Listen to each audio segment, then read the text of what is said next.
Hello, good morning, everyone. Jason Snyder, co-host of the Profitable Manufacturer, here today with Annette, and today we're going to talk about fun in manufacturing. Yes, we are. And thank you, Jason. Hi, everybody. I'm Annette Delancey. I'm the CEO and owner of Cast Covers, a rock and fun manufacturing company, and also of She Makes Products, where we help women product entrepreneurs break through that six-figure revenue barrier so they can grow and scale profitably. But I'm here with Jason. We're colleagues in the profit space of manufacturing, and we're going to talk about fun. Usually, fun and manufacturing don't go together. And I was actually trying to think, can we say manufacturing? No, that didn't work. So, but we're going to talk. So, I have had my production in-house, and I have also contracted it out. And so I'm going to give some examples, and so we're going to talk about this. So the bottom line is, and Jason and I are totally aligned with this, is it's really about the culture you create. And if you don't have a open, transparent culture, if it's one of ridicule or scarcity mindset, or if people feel it's punitive, it's not, no matter what you do, it's not going to be fun. So first of all, you really do have to keep track of your culture. And we had an episode a while ago, and I should have the episode number, the episode with DryPro and how they created a culture. And it's really important that you take a look at that. They've created a fabulous culture in their manufacturing. But let's talk about the fun. So some of the things that I did is, so I had shipping, I had production and sewn products. So we had a sewing shop and shipping, and which was the customer service area, and also warehousing. And so what I did almost once a week is just have a pizza lunch, especially during the summer when the warehouse doors are open.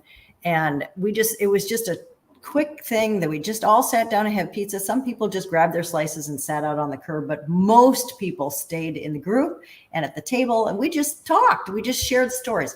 I did not talk about work, like, okay, so this quarter's goals are, and did you get that order out? No, none of that. So I had to put filters on what I was saying, and that's oftentimes hard for owners of manufacturing. You know, we've got the whole group together, but you have to go in with the mindset, this is supposed to be fun. This is supposed to create a sense of camaraderie and teamwork, and just a sense. And so find out a little bit more about them. So, you know, Justine, how's your son doing after he broke his arm? You know, or Bob, I know that Mary went in for a bunion surgery, or, you know, it doesn't always have to be surgeries, but, you know, maybe so-and-so just got accepted into, you know, their son's college dream of, you know, their dream college.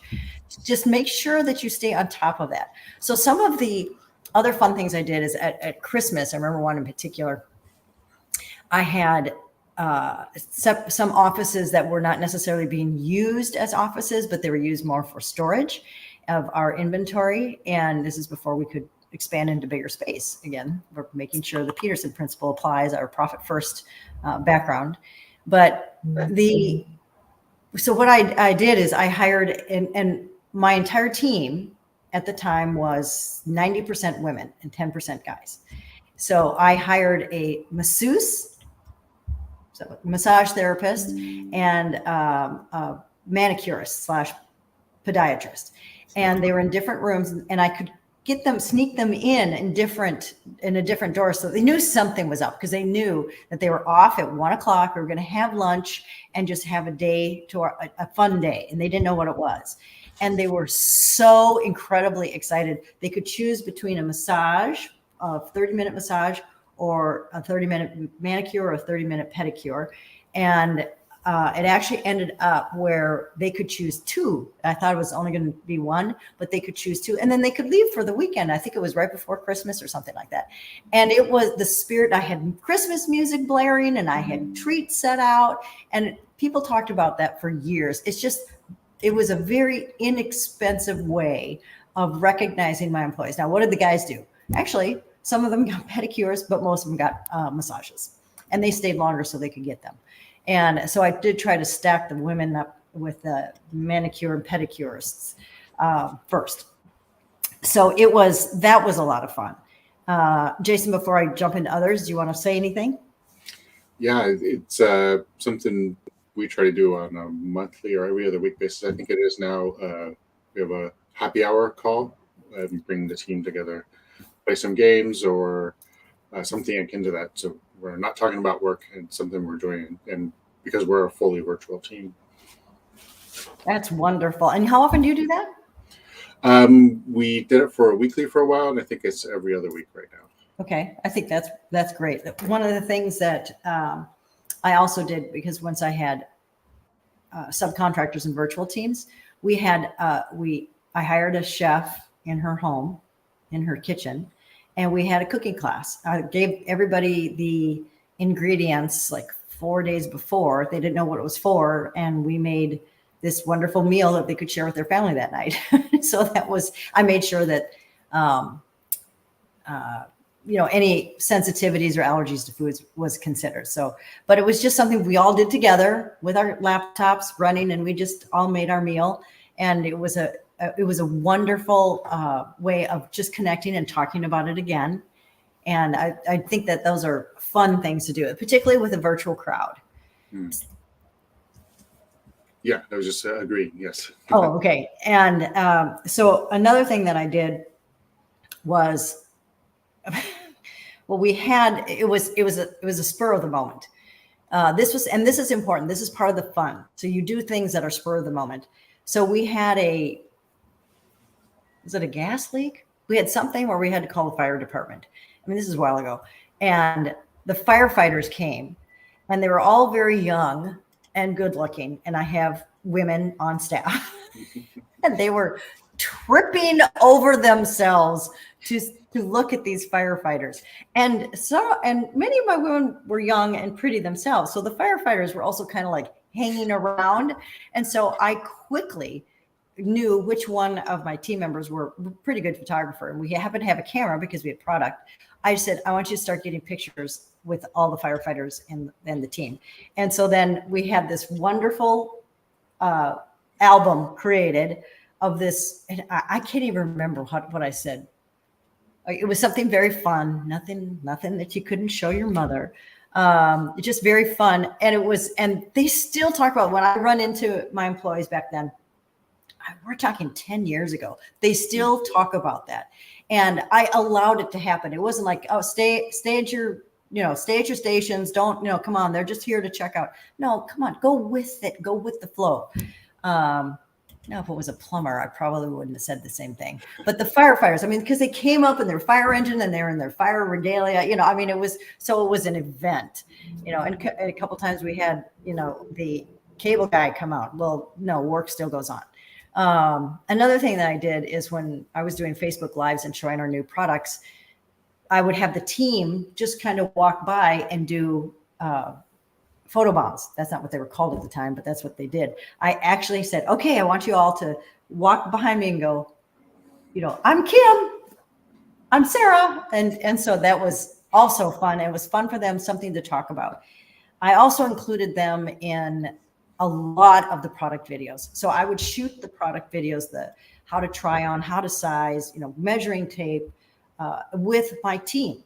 Now, that being said, you must get permission to use them on video. You must do this. So I would recommend that you do this right during your employment onboarding session.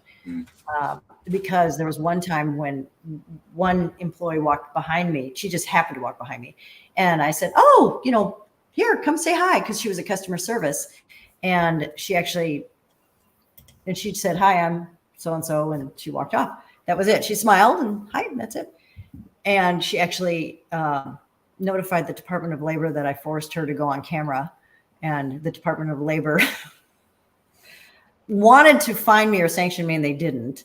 But the point is that was a wake-up call for me to make sure you just have everything, make sure you say, and occasionally we're going to do videos or photography, sign here if that's okay. If not, let me know. And then you just make sure that they're not ever in your videos or photos. Just make it safe, especially if you're in California. Someday we'll have to talk. Jason, let's put that down as a topic, is employees in different states. Right. How's that? Managing employees in different states. So I wanted to make sure that we protect you on something like that. But just have some fun with it. Have a great time. Another time is I asked everybody not to bring lunch. Of course, then they know what's going to happen. And so then I had somebody come in, a local farmers market.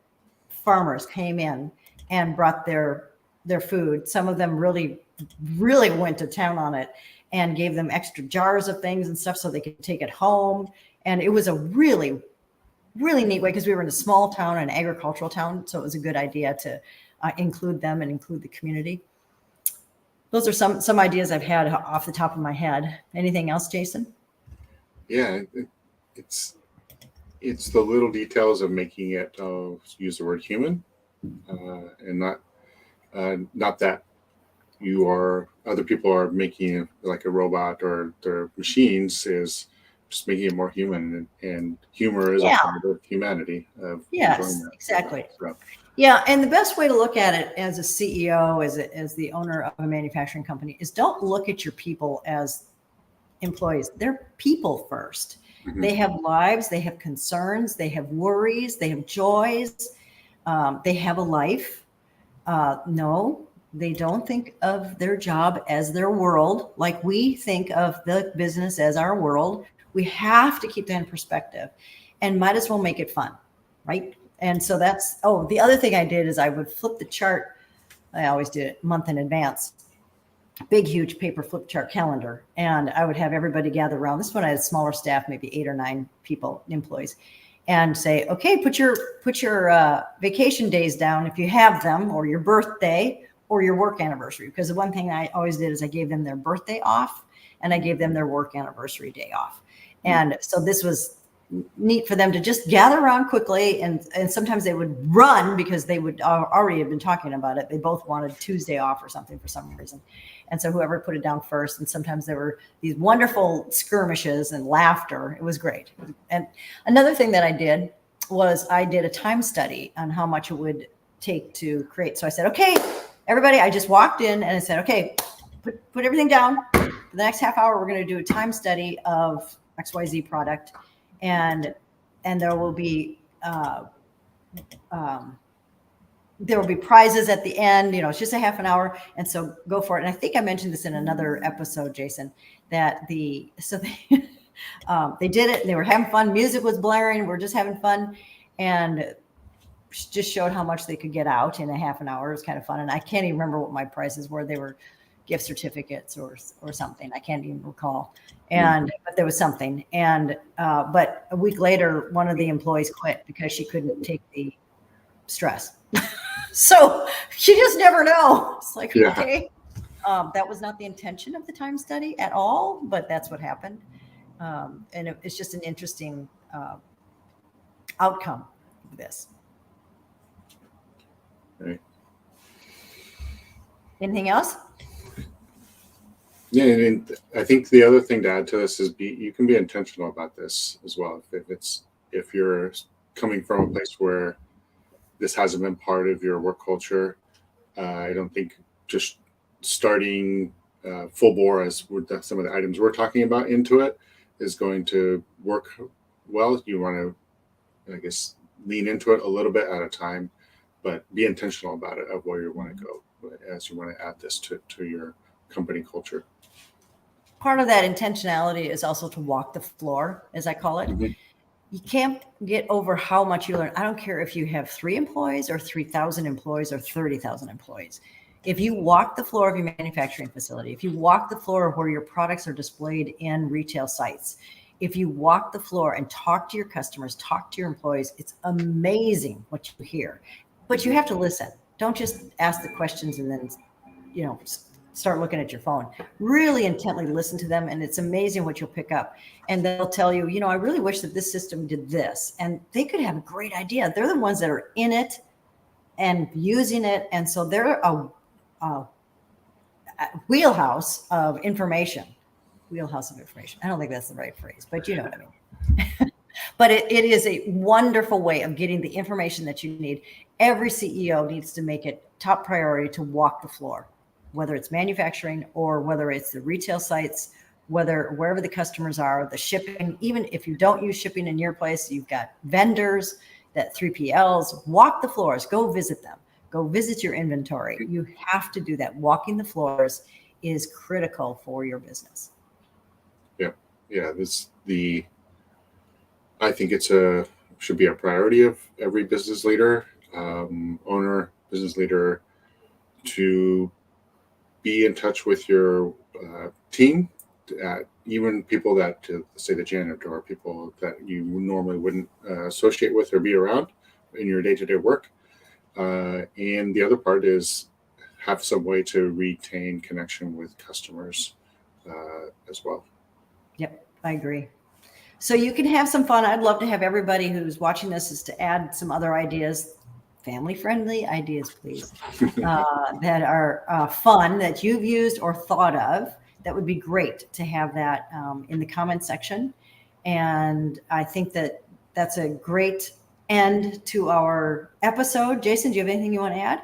No, I think we covered this as a shorter episode because it's full of things you can take action on right away. Fun. It's all about fun. It's all about fun. But function. No, I can't say it. No, We'll have to work on that. Okay. Thank you, everybody. Thanks, Jason. Jason.